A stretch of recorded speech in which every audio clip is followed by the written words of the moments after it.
지름 46mm 원통형 배터리 양산이 임박했다. 소재주 수혜 기대. 사실은 이거 여러 번 말씀을 드렸었어요. 46 그 파이는 인터 배터리 때도 말씀을 드렸었고, 그러다 보니까 이거 관련된 밸류체인 종목들 날라갔잖아요. 이번 주에 걔네만 좀 올라가더만요. 미리미리 좀 체크를 걔네들한테 했으면은 좋고 뭐 그런 건데 사실 그게 쉽지가 않죠. 그래서 지금 계속 말씀드리는 게 스텔란티스랑 GM 쪽, 그 얼티엄셀 쪽이나 스텔란티스 요쪽에 지금 밸류체인 보셔라라고 계속 말씀을 드렸던 거고, 그 다음에 46파이 쪽 이쪽 그 밸류체인도 한번 보셔라라고 말씀을 드렸고, 리비안이 그렇게 될 줄은 몰랐어요. 그래갖고 리비안 밸류체인은 제가 언급을 한 적이 없기 때문에 그거는 뭐 제가 잘 몰랐던 거고, 근데 이 부분은 조금 말씀을 드렸던 거잖아요. 자, 그러면은 얘네들이 지금 주목을 받고 있는데 그리고 왜 지금 이렇게 되는 건지 봐야 되겠죠. 인터 배터리 이후에 다시 관심 받기 시작하는 46파이 배터리 이야기 하고 나서 그 다음에 내재화 실패 얘기로 바로 넘어가 보도록 하겠습니다.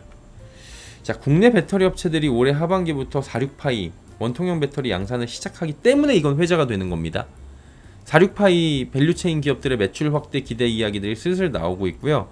이 밸류체인 장비 종목들은 섹터 하락 속에서도 상승하는 모습들이 나오고 있죠. 손이 좀 덜 탄 애들, 혹은 좀 작은 애들, 그 다음에 소재 쪽이 아닌 애들, 셀이랑 소재 쪽은 죽어도 안 보내려고 하는 것 같고요. 그러다 보니까 얘네가 올라가는데, 이게 왜 그러냐면은 이건 다 나왔던 얘기예요. 사실은 엔진소리 8월부터 4680 배터리 양산 시작하는 거 오창에서 알고 있었잖아요. 이거 직접 제작하는 게 테슬라밖에 없습니다. 그러면 양산 시기가 가장 빠른데 테슬라가 지금 실패에 가깝기 때문에 그냥 LG엔솔이 대량 생산은 가장 빠르다고 보면 됩니다.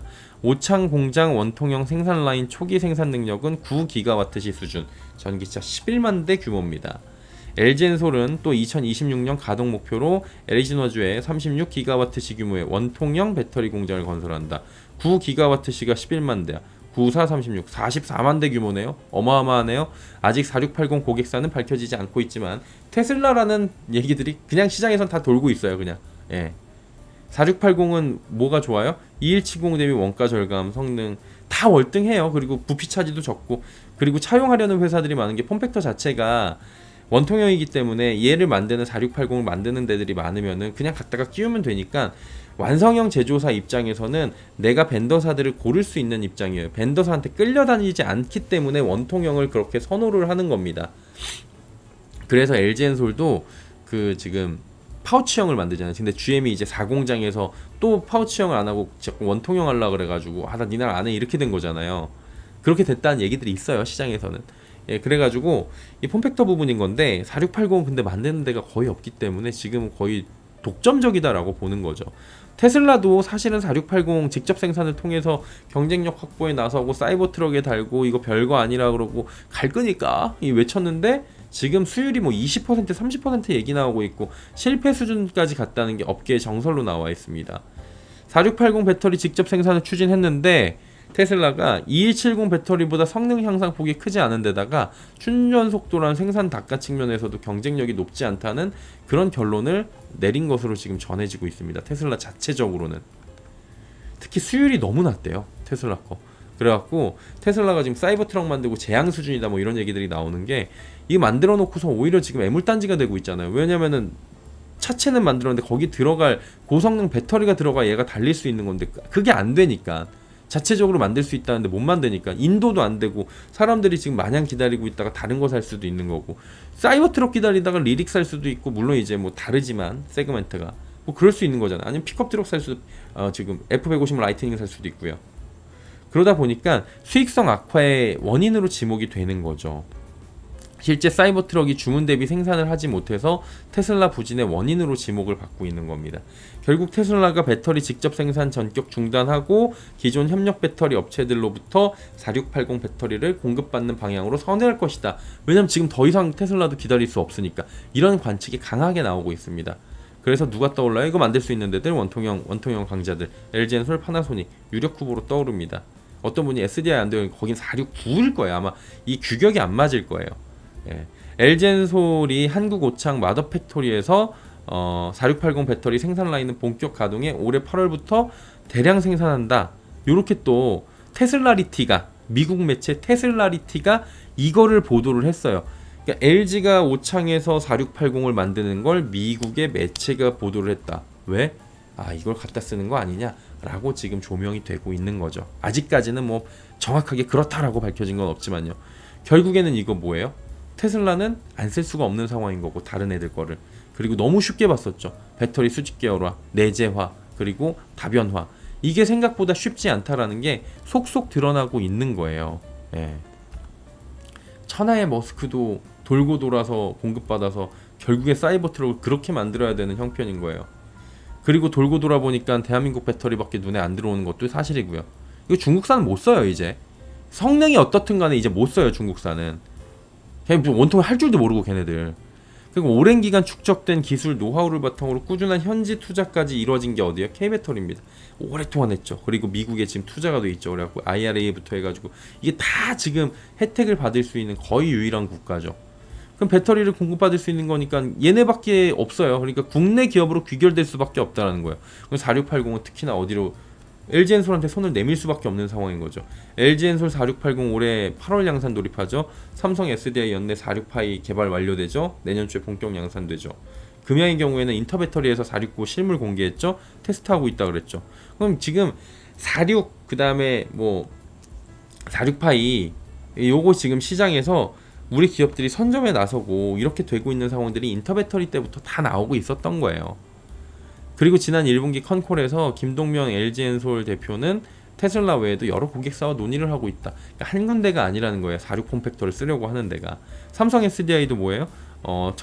천안에서 46파이 원통형 배터리 양산 라인 구축하고 시제품 생산했고 신규 수주 진행하고 있는 것으로 전해집니다. 이게 하나씩 전해지겠죠. 이와 관련된 밸류체인 기업들, 그러니까 이게 세일이 수주를 하면은 세일이 올라가는 것보다는 장비나 소재사들이 훨씬 많이 올라요. 지금은 특히나 장비 업체도 엄청 올라갑니다. 그리고 체크를 미리미리 좀 하시고 이 트렌드가 지금 최근 시장 트렌드가 손을 많이 타지 않은 비교적 적은 시총 규모가 좀 적은 장비 업체들로 수급이 몰리고 있는 만큼 이런 부분들까지 체크하면서 단기적으로 내가 대응을 한다, 장기적으로 이런 것까지 맞춰가면서 좀 보시는 게 좋을 것 같고요. 한 가지 더 봐야 되는 게 테슬라 그리고 각 기업들의 배터리 내재와 공급처 다변화 실패입니다. 예, 실패예요, 실패. 테슬라가 4680 고전뿐만 아니라 이미 완성차 업체들이 배터리 내재화나 수직 계열화 다변화에 실패한 사례가 계속 나오고 있죠. BMW가 뭐 한다고 그랬어요? 스웨덴 배터리 제조사 노스볼트로부터 공급받기로 했던 한 3조 원 규모의 배터리 물량 취소한 게 대표적이죠.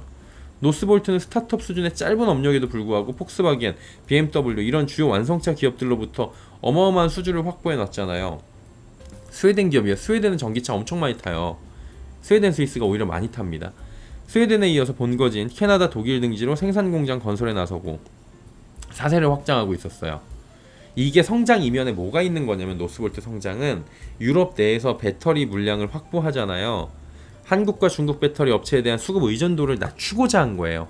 그러니까 너무 한쪽에다가 의존을 시켜버리면은 특히나 중국, 한국한테 너무 의존도를 유럽이 높여버리면 힘들어지니까 그 스웨덴 기업을 좀 키워가지고 투자를 하고 그래가지고 그 유럽, EU 역내에서 배터리 물량을 좀 안정적으로 확보할 수 있도록 힘을 기르기 위해서 그런 유럽 완성차 업체들의 전략적 판단이 여기에 들어간 겁니다. BMW 그 다음에 폭스바겐이 지분 넣었는데 폭스바겐이 20%나 넣었어요. 배터리 공급 다변화를 추진한 겁니다. 한마디로 얘기해서. 근데 이것도 지금 품질과 수율 그리고 납기 문제로 녹록치 않게 된 게 지금 현실인 거죠. 그래갖고 이거 지금 까였는데 뭐 BMW랑 그래가지고 노스볼트랑 완전히 결별이나 그건 아니에요. 친환경 협력은 계속 하게 되는데 이번 이 3조 원짜리 2조 9,700억짜리 이거 자체는 납기도 늦어지고 수율도 안 나오고 그래갖고 요건 일단 나가리. 그럼 이 나가리 된 물량이 어디로 오느냐? 그거는 이제 찾아보시면은 그 외신에서 삼성 SDI 얘기가 나오고 있고 근데 우리나라에서는 반사이익을 반사시켜 버리고 있고 뭐 이런 상황인 거예요. 그리고 리비안 얘기 안 할 수가 없겠죠. 리비안 100기가와트시 규모의 배터리 직접 생산 포기했습니다. 이유는 어려워서. 심플하죠. 이유는 굉장히 간단합니다. 어려워서. 배터리 만드는 게 어렵기 때문입니다. 배터리 제조 산업은 그냥 간단하게 설명드릴게요. 산업 자체가 대략적인 진입은 쉬워요.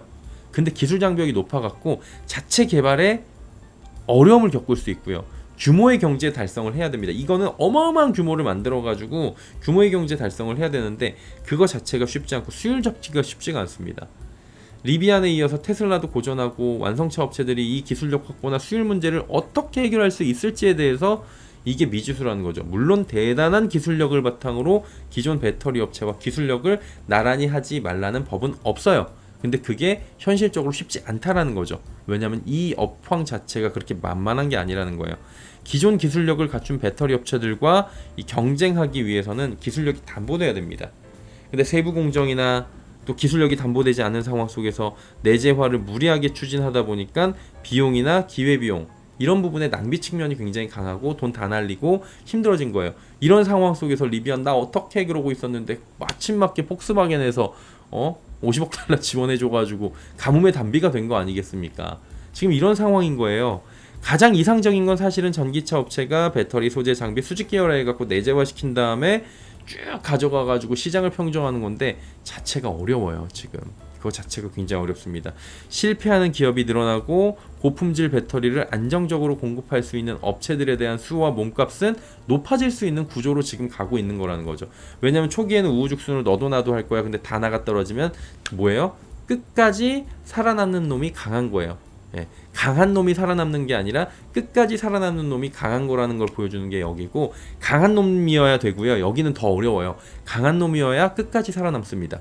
예, 이게 두 개의 교집합인 업황인 것 같아요. 제가 볼 때는. 그래서 강한 게 살아남는다. 그래서 이런 지금 상황들이 전개가 될 수 있다라는 거죠. 그럼 이런 소식들은 산업적 흐름이기 때문에 항상 말씀드리는 거, 단기간 호재로 작용해가지고 이게 뭐 업황 전체에 훈풍을 넣어갖고 내일 당장 다 같이 올라가고 그런 날은 이제 안 옵니다, 여러분. 모든 종목이 다 같이 예전처럼 작년 이맘때처럼 미친 듯이 올라가고 그런 일은 발생하지 않을 거라고 저는 보고 있어요. 업황이 한번 그렇게 튀었기 때문에 이제 개별 종목 장세로 갔기 때문에, 개별 종목이나 이런 밸류체인 상으로 올라가기 때문에 공부하셔야 돼요. 마냥 가지고 있는데 왜 내 거만 안 올라요? 걔는 지금 수주나 여러 가지 별 볼 일이 없다는 얘기입니다. 엄밀하게 따져갖고. 그래서 향후 투자하는 기업들에 대해서 변화, 흐름을 반드시 확인하고 내가 이걸 투자를 단기로 했는지 장기로 했는지 이거를 결정을 해야 되는 이유가 지금 이렇게 변화되고 있는 상황이 지금 적극적으로 나오기 때문이다 라고 보여지고 있는 거고요. 오늘은 시간 관계상 이 정도로 4680에서 배터리 내재화까지 정리를 하고, 다음 주에는 테슬라도 실패한 배터리 내재화, 리비안도 실패한 배터리 내재화, 애플카는 왜, 이런 얘기들을 조금 짚어드리도록 하겠습니다. 항상 말씀드리지만 저는 이거 주가 띄우려고 하는 것도 아니고요. 이것 때문에 주가가 오른다 내린다 예측하고 그러는 거 아닙니다. 투자의 한 축으로 삼으시길 바라고, 이 업황은 이렇게 움직이는구나, 그러면 나는 이쪽을 공부해야지 라고 해가지고 방송 끝나고 네이버부터 해가지고 구글 해가지고 빨리 이제 서칭 하셔가지고 싹 정리하시고 그렇게 해서 들어가셔야 돼요. 보니까 엑셀 시트 만들어가지고 진짜로 막 영업이익률 계산해가지고 놓는 분들도 계시더라고요. 그런 분들이 진짜 잘하시는 분들이죠. 그런 분들은 수익이 많이 나고 있을 거라고 저는 생각을 합니다. 항상 말씀드리지만 업황을 알아야 주가를 볼 수가 있고요. 그런 부분들을 체크를 꼭 하셔야 될 것 같습니다.